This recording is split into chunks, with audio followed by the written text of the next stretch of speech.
2 अक्टूबर सन 2025 पाकिस्तान की frontier works organisation ने एक शिपमेंट अमेरिका को डिस्पैच कर दी। इस शिपमेंट में एंटीमनी, कॉपर कॉन्सेंट्रेट्स, नियोडीमियम और प्रासियोडीमियम शामिल थे। ये पहली बार था कि पाकिस्तान ने रेयर अर्थ मिनरल्स की कोई भी शिपमेंट अमेरिका के हवाले की। $500 मिलियन की ये डील सितंबर में साइन हुई और अक्टूबर में पहली शिपमेंट रवाना हो गई और उसके बाद दोनों तरफ खामोशी। जैसे ये शिपमेंट रवाना हुई, इसके बाद ये खबर मीडिया में गर्दिश करने लगी कि अमेरिका ने सेम डील इंडिया के साथ भी साइन कर रखी है। इस खबर को लेकर बहुत शोर होना चाहिए था, लेकिन इस खबर को दबा दिया गया। पाकिस्तान की ऑपोजिशन पार्टीज ने इल्जाम लगाया कि ये एक सीक्रेट डील है, लॉपसाइडेड डील है, एक कॉलोनियल रिपीट है। लेकिन शायद इसके पीछे की कहानी कुछ और ही थी। कहानी क्या है, आइए समझते हैं।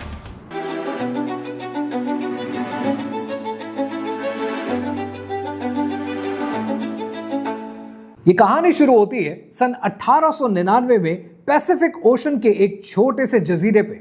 इस जजीरे का नाम है नोरो और ये 21 किलोमीटर का जजीरा दुनिया के रिमोट तरीन आइलैंड्स में से एक है। इससे करीब तरीन मुल्क ऑस्ट्रेलिया पहुंचने के लिए भी सैकड़ों किलोमीटर का सफर दरकार है। सन 1899 में इस जजीरे पर एक ब्रिटिश ऑफिसर आता है और इस जजीरे से एक पत्थर को उठाकर अपनी जेब में डाल लेता है। यह ऑफिसर वापस ऑस्ट्रेलिया के शहर सिडनी लैंड करता है और इस पत्थर को अपने दफ्तर में एक डोर स्टॉपर के तौर पर इस्तेमाल करता है। कोई नहीं जानता कि दुनिया का यह महंगा तरीन पत्थर डोर स्टॉपर के तौर पर इस्तेमाल हो रहा है। फिर उसके 3 साल के बाद एक इंसान को यह आइडिया आता है कि ये जो नायाब पत्थर हम नोरू से लेकर आए हैं, क्यों ना इस पत्थर का टेस्ट किया जाए। जब इस पत्थर का टेस्ट किया जाता है तो पता ये चलता है कि इस पत्थर के अंदर दुनिया का प्योरेस्ट फॉस्फेट मौजूद है और उसके बाद कहानी बदल जाती है। नोरू की तकदीर बदल जाती है और अगले 3 साल में सन 1906 में British companies, American companies, Australian companies रुख करती हैं इस छोटे से जजीरे का कि जिसकी पॉपुलेशन सिर्फ 11,000 होती है और फिर इस जजीरे की तकदीर बदल जाती है। नोरू की तकदीर कुछ ऐसे बदलती है कि सन 1906 से लेकर सन 2000 तक इतनी कंपनीज नोरू का रुख करती हैं और इतनी इन्वेस्टमेंट होती है कि नोरू के लोगों का पर कैपिटा जीडीपी इंक्रीज कर जाता है। सन 1970 आते आते नोरू का जीडीपी और पर कैपिटा सऊदी अरेबिया के बाद दुनिया में सबसे ज्यादा हो जाता है। 11,000 की ये आबादी अब दुनिया की लग्जरीज अफोर्ड करती है, प्राइवेट जेट्स में घूमती है, इनकी तकदीर बदल जाती है। लेकिन सन 2000 आते आते नोरू की जमीन से 8 करोड़ मेट्रिक टन मिनरल्स निकाले जाते हैं। नोरू की जमीन तबाह हो जाती है, ये मुल्क कंगाल हो जाता है और फिर ये कंपनीज नोरू से एग्जिट करती हैं और एक बार फिर नोरू की तकदीर यू टर्न ले लेती है।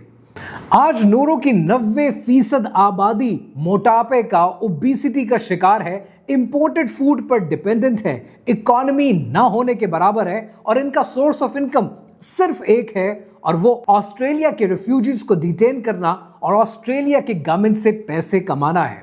नोरू की तकदीर ने तो यू टर्न ले लिया, पर क्या यही कहानी पाकिस्तान और भारत के साथ रिपीट की जा रही है?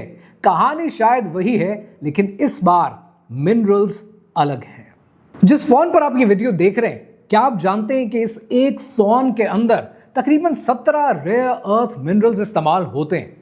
हर फोन के अंदर तकरीबन 0.03 ग्राम रेयर अर्थ मिनरल्स इस्तेमाल होते हैं। F-35 फाइटर जेट में 418 किलोग्राम रेयर अर्थ मिनरल्स इस्तेमाल होते हैं और वर्जिनिया सबमरीन के अंदर 4,600 किलोग्राम रेयर अर्थ मिनरल्स का इस्तेमाल किया जाता है। इसका मतलब क्या है? इसका मतलब यह है कि तकरीबन एक फाइटर जेट के अंदर तकरीबन 1.5 करोड़ मोबाइल फोन्स के बराबर रेयर अर्थ मिनरल इस्तेमाल किए जाते हैं। आज ये रेयर अर्थ मिनरल्स मिसाइल के अंदर, ड्रोन्स में, प्रिसिजन वेपन्स में, नाइट गॉगल्स में, रेडार सिस्टम में हर जगह इस्तेमाल किए जाते हैं। इसका मतलब यह है कि आज मॉडर्न वॉरफेयर के लिए यह इंतहाई जरूरी है और इसके बगैर ना मॉडर्न वॉरफेयर लड़ी जा सकती है, ना टेक्नोलॉजी को आगे बढ़ाया जा सकता है, ना दुनिया की टेक्नोलॉजिकल डिमांड को पूरा किया जा सकता है। और इस सब के ऊपर सिर्फ एक मुल्क का कंट्रोल है। रेयर अर्थ मिनरल्स का यह मतलब थोड़ी है कि वो रेयर हैं। एक्चुअली वो दुनिया में बहुत सी जगहों पर मौजूद हैं। सिर्फ सिलसिला ये कि एक बेवकूफ इंसान उठा, उसको लगा ये रेयर हैं, उस गोरे ने उसको रेयर अर्थ मिनरल्स का, पूरी दुनिया ने मान लिया। रेयर अर्थ मिनरल्स दुनिया में बेशुमार जगहों पर हैं। सिर्फ बात ये कि वो दुनिया में कॉन्सेंट्रेशन के साथ चंद जगहों पर अवेलेबल हैं, बट क्लासिफाई करने के लिए हम आज भी उसे रेयर अर्थ मिनरल्स कहते हैं। ये कहानी शुरू होती है सन 1992 में, जब चाइना के प्रेसिडेंट डेंग जियाओपिंग ने यह फैसला किया कि चाइना को एक इंडस्ट्रियल नेशन के तौर पर दुनिया पे राइज देना है और दुनिया में राइज देने के लिए हर कौम को कुछ कंपैरेटिव एडवांटेज और कुछ कंपेटिटिव एडवांटेजेस की जरूरत होती है। इस बात को ऐसे समझें कि आप एक काम अच्छा करते हैं, पर वो काम मैं आपसे ज्यादा अच्छा करता हूं, ये मेरा आपके ऊपर कंपैरेटिव एडवांटेज है। और एक काम आप बिल्कुल नहीं करते, पर वो काम मैं बहुत अच्छा करता हूं, तो ये मेरा आपके ऊपर कंपेटिटिव एडवांटेज है। चाइना ने फैसला ये किया कि हमारा दुनिया में कंपीट करने के लिए कंपैरेटिव और कंपेटिटिव एडवांटेज वो रेयर अर्थ मिनरल्स बनेंगे जो हमारे पास बोटो के इलाके में बड़ी तादाद में मौजूद हैं। इसलिए डेंग जियाओपिंग ने कहा कि अगर मिडिल ईस्ट के पास तेल है तो हमारे पास रेयर अर्थ मिनरल्स हैं।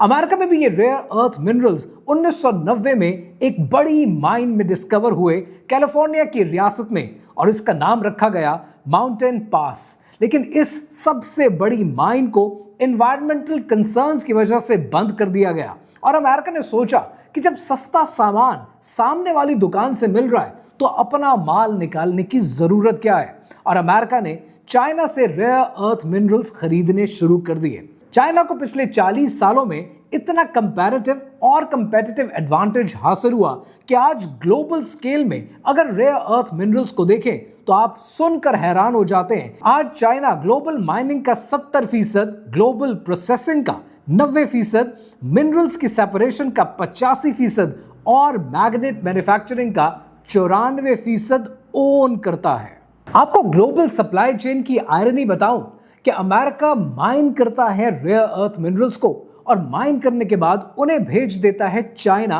प्रोसेसिंग के लिए। चाइना उन्हें प्रोसेस करता है और वापस भेज देता है अमेरिका। अमेरिका उसे F-35 में इस्तेमाल करता है और फिर वही फाइटर जेट पोटेंशियली चाइना के खिलाफ इस्तेमाल हो सकते हैं। हर मुल्क एक दूसरे पर डिपेंडेंट है और ये ग्लोबल सप्लाई चेन का एक बहुत बड़ा लतीफा है। आज चाइना को पिछले 40 सालों में इतना कंपेटिटिव एडवांटेज हासिल हो चुका है कि चाइना जिसको चाहे रेयर अर्थ मिनरल्स पर ब्लैकमेल भी कर सकता है। चाइना ने अपनी प्रोटेक्शन के लिए दिसंबर 2024 में रेयर अर्थ मिनरल्स पर बैन लगा दिया। 4 रेयर अर्थ मिनरल्स पर कंप्लीट बैन लगाया और अप्रैल 2025 में 7 और रेयर अर्थ मिनरल्स को भी बैन कर दिया। फिर अक्टूबर 2025 में 5 एडिशनल रेयर अर्थ मिनरल्स को भी बंद कर दिया और उसके बाद सेपरेशन इक्विपमेंट की एक्सपोर्ट पर भी बैन लगा दिया। नतीजतन मई 2025 तक चाइना के रेयर अर्थ मिनरल्स की एक्सपोर्ट ईयर ऑन ईयर 74% तक गिर गई और जैसे ही एक्सपोर्ट गिरी, इसके बाद Tesla, general Motors, defence contractors सब लाइन में लग गए। अमेरिका की पेंटागन ने सोचा कि हम इस तरह तो पूरी दुनिया पर डिपेंडेंट हो जाएंगे, लिहाजा पेंटागन ने $400 मिलियन की इन्वेस्टमेंट की एक कंपनी में जिसका नाम है MP मिनरल्स, और ये इन्वेस्टमेंट की गई डिफेंस प्रोडक्शन एक्ट के तहत, यानी कोरियन वॉर के जमाने का वो एक्ट जो ये कहता है कि ऐसी इन्वेस्टमेंट के बदले में जो प्रोडक्शन हासिल की जाए उस पर सबसे पहला हक पेंटागन का होगा। और फर्स्ट परचेस एग्रीमेंट के नाम पर यह एग्रीमेंट मंजरे आम पर आया। दैट शोज कि अमेरिका की डेस्परेशन कितनी है रेयर अर्थ मिनरल्स को लेकर। और फिर तारीख ने देखा कि सितंबर 26, 2025 का दिन आया कि जब पाकिस्तान के प्राइम मिनिस्टर शहबाज शरीफ और army chief field marshal Asim Munir की व्हाइट हाउस में यूएस प्रेसिडेंट डोनाल्ड ट्रंप से मुलाकात हुई। सितंबर 2025 में होने वाली व्हाइट हाउस में इस मुलाकात में अमेरिकन प्रेसिडेंट डोनाल्ड ट्रंप के सामने रेयर अर्थ मिनरल्स के सैंपल रखे गए, antimony, copper, rare earth ores. और फिर 8 सितंबर 2025 को पाकिस्तान के FWO और यूएस स्ट्रेटेजिक मेटल्स के बीच में एक MOU साइन हुआ, $500 मिलियन का पार्टनरशिप फ्रेमवर्क, और 2 अक्टूबर को पहली शिपमेंट अमेरिका के हवाले कर दी गई। पाकिस्तान ने अमेरिका को वो एंटीमनी भेजा जो चाइना ने दिसंबर 2024 में बैन कर दिया था, जिसकी एक्सपोर्ट रोक दी थी। उसे पाकिस्तान ने अक्टूबर 2025 में अमेरिका को सौंप दिया। USGS का डेटा कहता है कि अमेरिका में 2023 में एंटीमनी की प्रोडक्शन 0 थी। आज चाइना दुनिया की एंटीमनी की मार्केट का 48% ऑपरेट करता है। यानी पाकिस्तान ने अमेरिका की मदद उस वक्त की जब अमेरिका को सबसे ज्यादा जरूरत थी। और फिर कहानी में एंट्री होती है इंडिया की। सितंबर 2024 में पाकिस्तान और USA के बीच में एक मुआहिदा तय होता है रेयर अर्थ मिनरल्स को लेकर, और उसके ठीक 1 महीने के बाद अक्टूबर 2024 में इंडिया और US के बीच में क्रिटिकल मिनरल्स को लेकर एक MOU साइन होता है। ठीक 1 महीने के अंदर 2 एग्रीमेंट साइन होते हैं जिनकी लैंग्वेज सेम है, फ्रेमवर्क सेम है, और पेंटागन दोनों एग्रीमेंट्स को रिप्रेजेंट करती है। ये कोई कोइंसिडेंस है या कोऑर्डिनेशन? देखो, मैं कोई कॉन्स्पिरेसी थ्योरिस्ट नहीं हूं, लेकिन जब 2 और 2 4 नहीं बनाते तब कहानी समझने का ज्यादा मजा आता है। अमेरिका की स्ट्रैटेजी बड़ी सिंपल है। पाकिस्तान से चाहिए rare earth minerals, fast extraction, antimony, lithium potential, copper और गोल्ड, और इंडिया से चाहिए processing, technology transfer, beach sand minerals और मैन्युफैक्चरिंग का हब, और फाइनल मैन्युफैक्चरिंग, जॉब्स और सिक्योरिटी ये प्रोवाइड करेगा अमेरिका खुद। सो अब सवाल यह है कि इंडिया के पास आज दुनिया के 8% ग्लोबल रिजर्व्स हैं, which is around 7 million turns, लेकिन प्रोडक्शन 1% से भी कम है। और उसकी वजह यह है कि इंडिया के पास आज जो बीच सैंड मौजूद है उसमें थोरियम मिक्स है, और उसके लिए एटॉमिक एनर्जी के रेगुलेशंस दरकार हैं, प्राइवेट माइनिंग को खोलना दरकार है, जिसे 2016 से इंडिया ने बैन कर रखा है। आज India primarily rare earth minerals export करता है USA को, UK को, फ्रांस, जर्मनी, नॉर्वे और जापान को, लेकिन चाइना ने अप्रैल 2025 में इंडिया पे एक्सपोर्ट कर्ब लगा दिया और इंडिया की EV इंडस्ट्री हॉल्ट होकर रह गई। TVS Motors, Bajaj auto parts सब डिले हो गए, और जून 2025 में बदले में इंडिया ने जापान के रेयर अर्थ मिनरल्स को सस्पेंड कर दिया ताकि अपनी डोमेस्टिक नीड को पूरा कर सके। लेकिन आज भी इंडिया का 82% मैग्नेट्स की डिमांड चाइना से पूरी होती है। तो सवाल यह है कि जब इंडिया ये डिमांड पूरी कर नहीं सकता तो अमेरिका को इंडिया की भी जरूरत है और पाकिस्तान की भी जरूरत है। उसकी लॉजिक बड़ी सिंपल है। अमेरिका को हर उस मुल्क की जरूरत है जो इस वक्त उसकी डिमांड चाइना के मुकाबले में पूरी कर सके। अमेरिका खुद भी कमीशन कर रहा है कि डीप सी के अंदर रेयर अर्थ मिनरल्स की एक्सप्लोरेशन शुरू की जाए, और दुनिया के जिस मुल्क से रेयर अर्थ मिनरल्स मिल सकते हैं वो अमेरिका की डोमेस्टिक कंजम्पशन को पूरा करें। अमेरिका ने सिर्फ इंडिया और पाकिस्तान से डील नहीं की, अमेरिका ने थाईलैंड और मैक्सिको के साथ भी डील की, और एंटीमनी थाईलैंड से भी और मैक्सिको से भी हासिल करना शुरू किया। लेकिन थोड़ी देर पहले मैंने आपसे एक बात कही थी। मैंने आपसे ये कहा था कि अगर कोई इंसान क्रिकेट खेलना चाहे तो वो अकेले क्रिकेट नहीं खेल सकता, उसे सब प्लेयर्स की जरूरत होती है।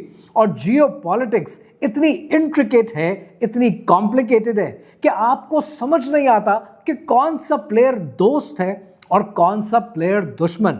थाईलैंड और मैक्सिको से जो एक्सपोर्ट्स रेयर अर्थ मिनरल्स की अमेरिका में लैंड कर रही हैं, आज मीडिया रिपोर्ट करता है कि वो भी रीलेबल होकर चाइना से ही आ रही हैं। रॉयटर्स की रिपोर्ट के मुताबिक थाईलैंड की यूनिपेट इंडस्ट्री, जिसने 3000 tonne rare earth minerals America को भेजे, उसकी पेरेंट कंपनी यंगसन केमिकल्स है, जो कि खुद चाइना की कंपनी है। और ये जियोपॉलिटिक्स का खुद से एक बहुत बड़ा लतीफा है। इस कहानी के सबसे इंपॉर्टेंट पिवट पे बात करते हैं पाकिस्तान के रेयर अर्थ मिनरल्स के बारे में। पाकिस्तान का क्लेम यह है कि पाकिस्तान के पास तकरीबन 6 से 8 ट्रिलियन डॉलर्स के रेयर अर्थ मिनरल्स के रिजर्व्स मौजूद हैं। लेकिन ये तो सवाल भी नहीं है। सवाल यह है कि इसमें से कितने रिकवरेबल हैं। जब आप दुनिया के डेटा को स्टडी करेंगे तब आपको यह पता चलेगा कि पाकिस्तान के पास जितने रेयर अर्थ मिनरल्स के रिजर्व्स हैं उसमें से शायद 100 से 300 बिलियन डॉलर्स के रिजर्व्स रिकवरेबल हैं, और वो भी दिहाइयों पर फैला हुआ। यानी पाकिस्तान टियर 1 कंट्रीज में शामिल नहीं होता। इसके रिजर्व्स ऑस्ट्रेलिया और चाइना के बराबर नहीं है। इसके रिजर्व्स अगर हैं तो वो टियर 2 कंट्रीज के बराबर हैं, यानी वियतनाम के बराबर हैं या फिर म्यांमार के बराबर हैं। और ये रिजर्व्स ज्यादातर गिलगित बल्तिस्तान और बलोचिस्तान से आते हैं, जहां पर ऑलरेडी पावर्टी 70% है। तो यहां पर एक सवाल बनेगा कि ऐसे केस में इस इलाके की पावर्टी का क्या बनेगा, एनवायरमेंटल इंपैक्ट का क्या बनेगा, और ये प्रॉफिट किसको जाएगा। आज पाकिस्तान में सैंडक से कॉपर के रिजर्व्स निकाले जाते हैं। पिछले 20 साल से ये माइंस ऑपरेशनल हैं, लेकिन इसका कंट्रोल चाइना के हाथ में है। लिहाजा बहुत जरूरी है उन मुल्कों को एक नजर देखना जो अपने नेचुरल रिसोर्सेज पर डिपेंड कर गए।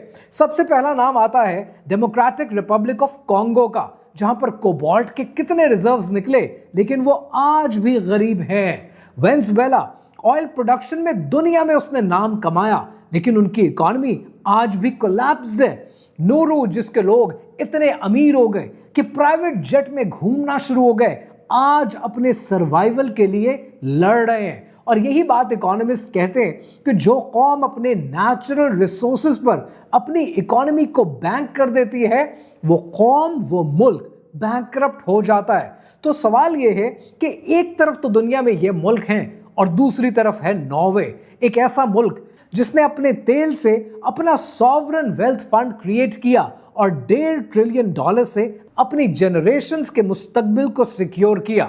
आज दोनों रास्ते पाकिस्तान के सामने हैं कि पाकिस्तान ने मुस्तकबिल में नॉर्वे बनना है या फिर नोरू।